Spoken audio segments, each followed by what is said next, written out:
Hello everyone and welcome back to another video.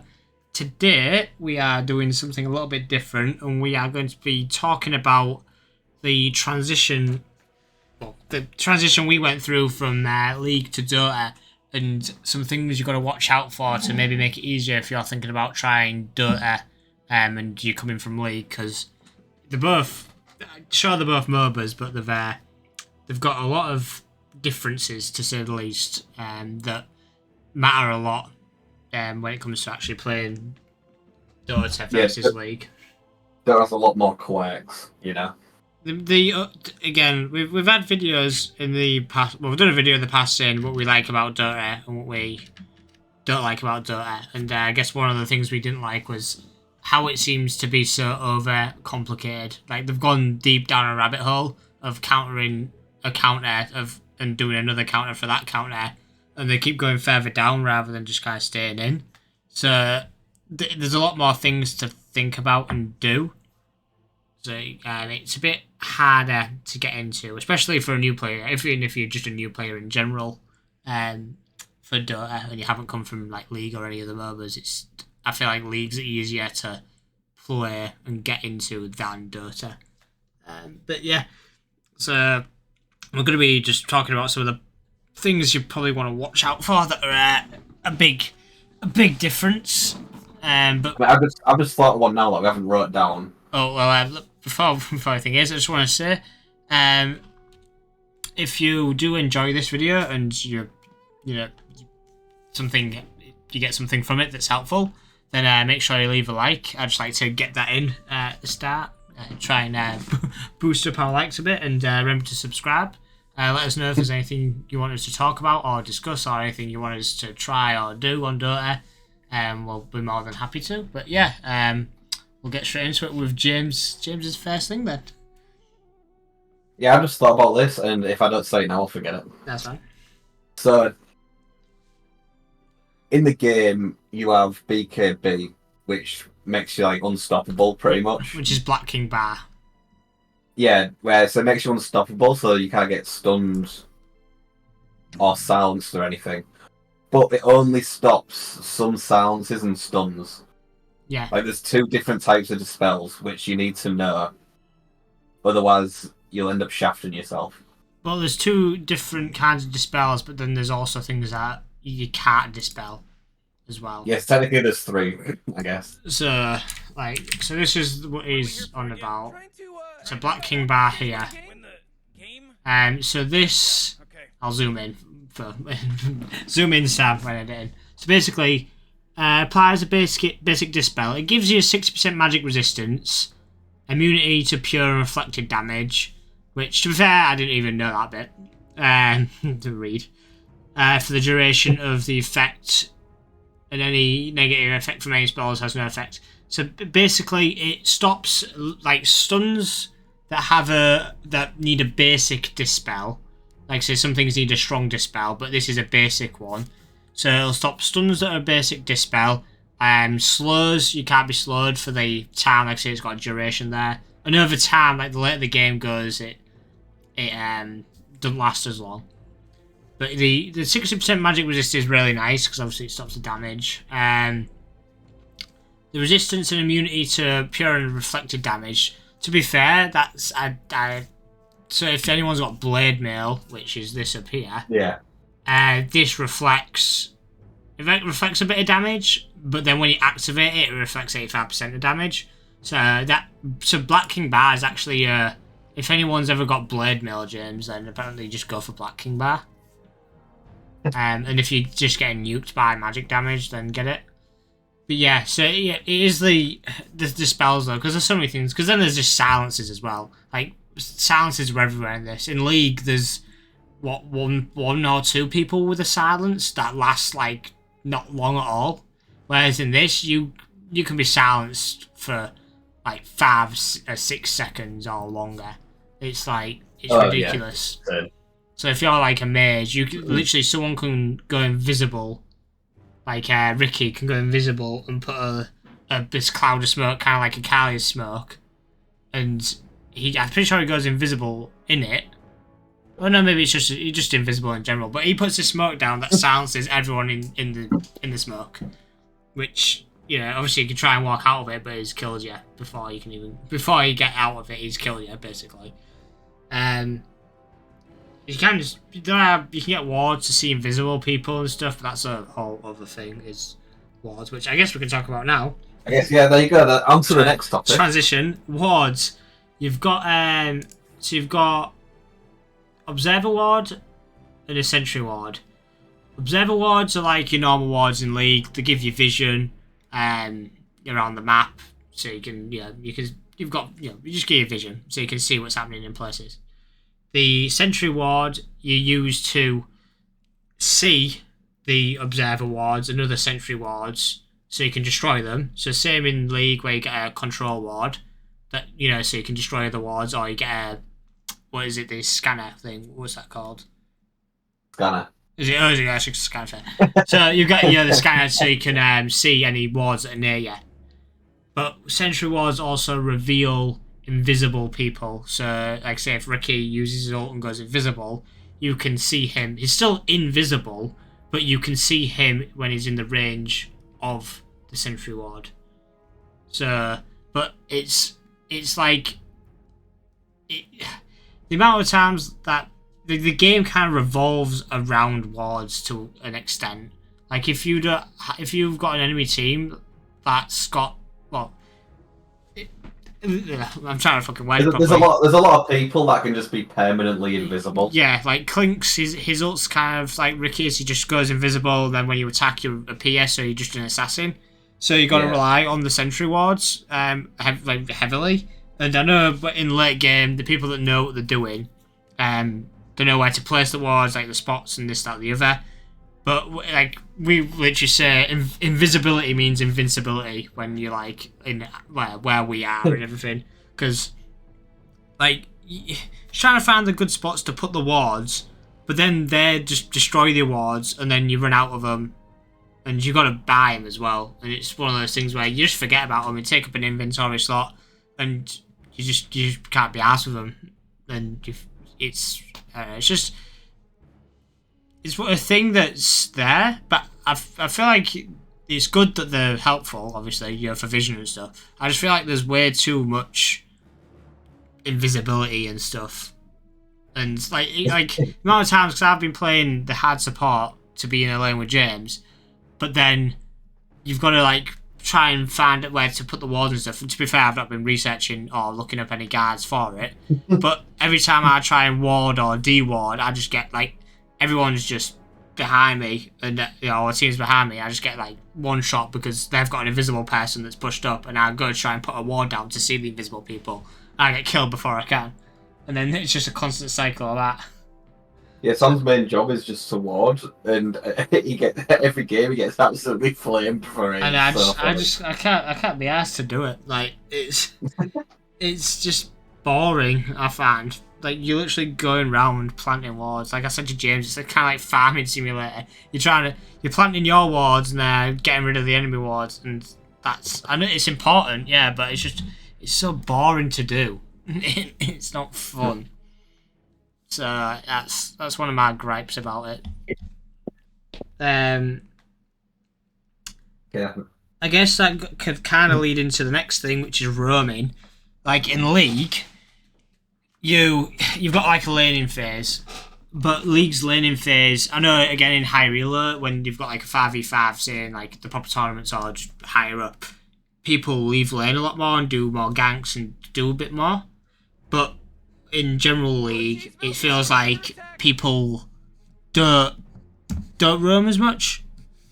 Like, you have your laning phase, and then laning phase finishes at what, like 15 minutes or something like properly. Yeah. But in Dota, laning phase, like you kind of in lane, but laning phase like finishes. It doesn't really have a finish, does it? You just all of a sudden you shouldn't be in lane. Yeah, you'll be chilling, and then there's 4 people in your lane, and then they're there for the next 5 minutes, and they won't leave. Yeah, and it's like, again, that also leads into the whole TP scrolls. In League, you have to take a rune to TP to places. In Dota, you've got this here, which everyone has. There's a cooldown on it, 80-second cooldown, which, to be fair, League's TP has a 300-second cooldown or something. Yeah, I think it's like 3.5 minutes. Yeah, so like with this, you just literally do that. You can teleport to any of your towers. Just you chip me on, boom, done. And you're there. That's literally it. Yeah, that's all you gotta do. So you could be pushing in a tower, and then all of a sudden the 4 teams there, and it's like, what the fuck? So there's a lot heavier reliance on like communication and coordination. Like if you've got a team that's got no coordination at all versus a team with some semblance of coordination, then you're gonna have a very hard time. Like it's unreal. I literally was playing last night. We're live on a stream, and literally their full team pops up. Anytime we had a person on our own, like me or just someone, their full team was like just there together. They'll all stick together if there was going into river or pushing up a bit further. They'd all be together. Whereas us, we were just spread out. Like we had one person top, like someone like top. Not you got like 3 kind of spots. You got like top, the jungles. There you go. Like someone in top, someone in top jungle, someone mid, then 2 people all the way bottom, and you've got no one's like doing anything remotely close to helping each other. Everyone's just kind of farming, or you'd think they were farming, but then they come with like no levels and extra items. Like, what have you been doing? So there's a lot more coordination that needs to go into like playing this versus League. Like League, teamwork and coordination is there and you need it, but in Dota you need it like massively because you can just jump around the map so easily. Like, if anyone can do it. If you're gonna jump into Dota from League with like 4 of your mates, then you're gonna have a great time. Oh yeah, literally. But the thing I forgot to mention about Vision as well is this doesn't have bushes like League. This just has trees everywhere. But if there's a tree, like you can't see around it. So if you look at this tree, literally I'm stood here. That's dark behind it. If someone was stood behind this tree, yeah. Right, tell you what. If I put an enemy here. So if I do that, look, I go around the tree and I can't see him. Still can't see him, still can't see him, still can't see him. Where the fuck's he gone? Like, literally, this is what you're dealing with. Like, it's... Like, Vision is... There's a lot of trees. Yeah, it's ridiculous, because then you get wards. Like, if you put a ward there, I mean, you can see what you can see with it. If I put a ward there, that's what you'd be able to see. So you've got to try and place your wards in the right spot to do it. So, yeah. But then, control sentry wards, the thing with these is, if you put one down, it's just got a radius. So that can see all, like, enemy wards or invisible people in that radius. Versus that can see in the blue line for that radius. This is just the radius. So if that was an enemy sentry ward, they'd be able to see this ward and kill it. But these don't give any vision as well, as you can see. These just give vision of other wards, and that's it. So, like I said, vision's like massive in this, and like I'm still trying to learn it all. It's just a pain. It's a pain in the ass, not gonna lie. Yeah. So vision is huge. Like it's big in League, but in Dota, it's like it's huge, basically.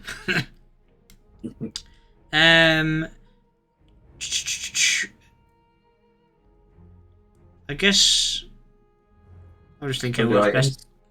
I was going to do that or the well, yeah, actually, I'll go into this as well. So for first, when it comes to backing, you don't back. Well, you can back, but you use TP scroll to go back to base. But you don't do it unless you like need to. But Yeah, if you have no mana, no health. yeah, and you don't have anything to recover because there's a lot more recovery items, which we'll talk about when we talk about the items. But in this, you've got a courier where you can ship your stuff out to them. Like you've got a courier here. So this is my courier. And basically, you can buy an item anywhere on the map. So I could be over there and I could buy an item. And this is the practice mode, so if I buy it, it'll just go straight into my thing. But I could buy an item in a match and I'll have it, but it'll be in my stash. So if I press F3, my courier will, as you can see him moving on the map there, whatever item he's got, or I've just bought, he will bring to me and give me.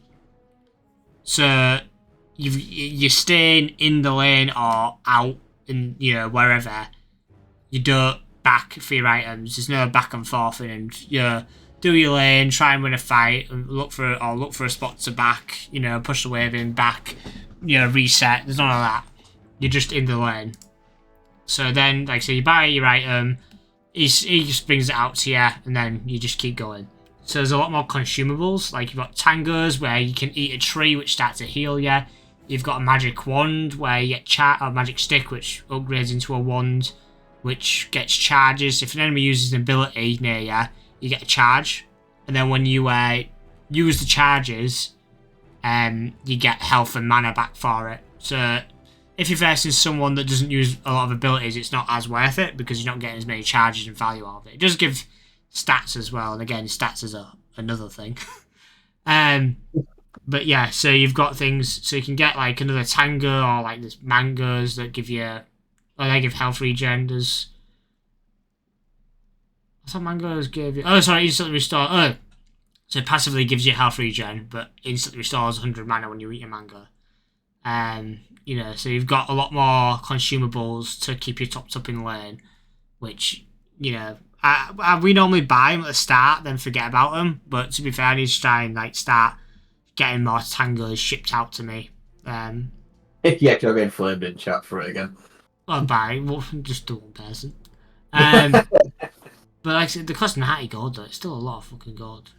Wait, 90 gold? Yeah, a tango costs 90. Damn. You get 3 though, to be fair. Oh yeah, true. You get 3 charges of it, so it's not too bad. But yeah, so there's a lot more back and forth in with the items. But the items do a lot more as well. Like, you've got your hero and your hero abilities, but then items are basically the full-on extra abilities. It's not like a little extra thing that you get. Like, again, illegally, Andrews bends people, you get, like, Gale Force, which gives you a little dash. Stuff like that. It's, like, there's things like that. Like the BKB we mentioned earlier. Yeah, like BKB gives you all that shit. It gives you stats, strength, and then damage. Blade Mail, like I said, that's a bit like Thorn Mail. Apart from it's not just full passive, you've got an active as well. You've got Dagon, which is Dagon's just crazy. The main change between League and Dota is you don't buy the item for the stats. You buy it for the active, which is something that took me ages to realise. Yeah, the stats are just a bonus. Literally, the stats are a bonus thing that comes with the item. But yeah, the main thing you buy items for is the abilities of it. Like, because at least everything has an active, pretty much. Like, you can get Sanjin Yasha or Kairon Yasha or whatever. There's like 3 swords. You can get like 3 different combinations of them, depending on which 2 blades you get. Like, those you get for the stats, but you'd go for something like Maelstrom first, so you can farm. You can farm easier, kill a lot of creeps, and move on. Or like Echo Saber, which obviously gives an echo and gets you a double chance. So there's a lot more stuff before you get into just straight up stat items, which can be hard to. Again, you look at an item, and you think, like I used to hate buying Blink. Because Blink gives you nothing. It's like a long range. Well, it's a long range flash. So like you can blink. It's got a long range. If you get attacked, it puts it on a cooldown. Can't be used for 3 seconds after taking damage from enemy hero. So literally, there's so much like to do with it. So you can literally just go, bang, you're in. And so it just gives everyone or anyone a free TP and just like free movement, and you can upgrade it to whatever to give some stats. But I used to hate buying this because it didn't give any stats. But okay, I'm just every time I explain stuff, I'm like remembering more that's different. So I mean, if you want a part 2 at any point, let us know. And we'll do a part 2. Yeah, because I don't even know how long I've been recording for, so I don't even know how long this is going to be. Did you not say? Oh, yeah. You ain't got. Sorry, I forgot you ain't got 2 monitors. All right then, fucking dick. Anyway, yeah. So you buy the items for the ability first, then the stats second. And a quick thing on the stats: each hero has a thing: strength, agility, or intelligence. Basically, or universal, which is all 3. And basically, this guy's a strength hero. So when you get strength stats, you get primary damage. Because it's your primary role, so you get damage from it, and you get HP and health regen. When you get agility, it gives you armor and attack speed. You get intelligence, you get mana regen, and magic resist. Didn't know you got magic resist from intelligence average. To be fair, I think that's new. No, that. I thought it was only mana and mana regen. Anyway, so whatever your primary role is, you'll get damage equal to, like, if you get 24 strength from an item, it'll give you 24, like, damage. So if you hit something, it's 24 damage. And obviously they'll have resistances and shit, which lower it, but that's the basic thing. So you'll still get armor and attack speed from agility, you just won't get any extra damage. If you're universal, it balances different. You'll get damage from every stat, but you don't get as much. It's like 0.6 of 1 or something. So you're not getting a full damage per full strength point. You're getting like 0.6 per strength point. So if you had 2 strength, you'd get 1.2 extra damage or some shit like that. So that's how auto attack damage works as well. But then that also leads into the how does your abilities do more? They just do more when you level them up. So there's people that do spells and it'll just do 300 damage, and that's like you can get spell amp. Like I'm the spell amp, like 25%, 12% spell amplification. So it makes it 12% stronger, but it just more or less does flat damage. Like the strength doesn't increase that unless it states this item or this ability does damage based on your damage, then it will. But it's not a thing of you get AP and then you get an AP scaling on your ability. Like your ability does this much damage plus 60% AP scaling. There's none of that. What it says the damage is, that's generally the damage it's going to do, basically. I don't know if there's anything else to add on to that, but that's semi how it works. Like if I quit this and right, so if I go on a hero, so you've got strength, agility, intelligence, and then universal. So does it show? Yeah, there you go. Right, does it? Each point and strength grants 22 health, and each point I have 1 attack speed and. I don't know, does it? I don't know if it thing is. It just says the same for all of it. So that's the stats you get when you get a point into them. I don't know how much extra damage you get for being universal. Oh, there you go. Increases main damage by it's 0.45. So you're getting like less than half the amount of damage when you're universal versus a strength hero gets main damage increased by 1. Mm. But yeah, I guess we can leave it there so I don't like I'm going down a rabbit hole like they do with this game. but yeah, if there's anything else you want us to talk about or anything, then let us know. That's just some basic things to look out for if you are coming from like League or if you're just fresh in general, because it does throw you off massively. And yeah, luckily we had people in chat telling us. Otherwise, we would have been shafted. I don't know if I should say that there's one thing I've just remembered that's a big thing, which I feel like Is it going to be quick? Is towers. Okay. Towers are different to League towers. If you dive in League, towers do a fuck ton of damage to you. In this, they don't. Like early on, you can't dive. Well, yeah, you can, but it's not like you're gonna get killed in 3 turret shots. Or you can take a fair few turret shots and brush them off. Like it's crazy, and turret aggro is completely different as well. Like if you step under turret and attack, you can attack enemies under their turret and not get turret aggro. So like turrets work a lot differently than League. They're pathetic. As Joe said in chat, he said you're there to defend the turret. The turret's not there just to defend you. Yeah.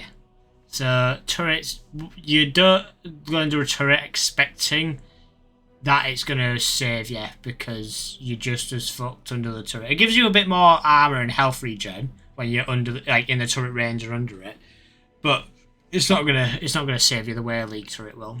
It's really not. So that's the last thing I'll say because I feel like that is gonna throw a lot of people off. So, but yeah, thank you all for watching. We hope you've learned something from this. We hope it hasn't put you off Dota. It's not too bad when you start playing it. You start playing it, it's not too bad. Then you try to learn it and it gets a bit worse. Then you learn it, it's not too bad. And then you verse the better people and then it gets worse.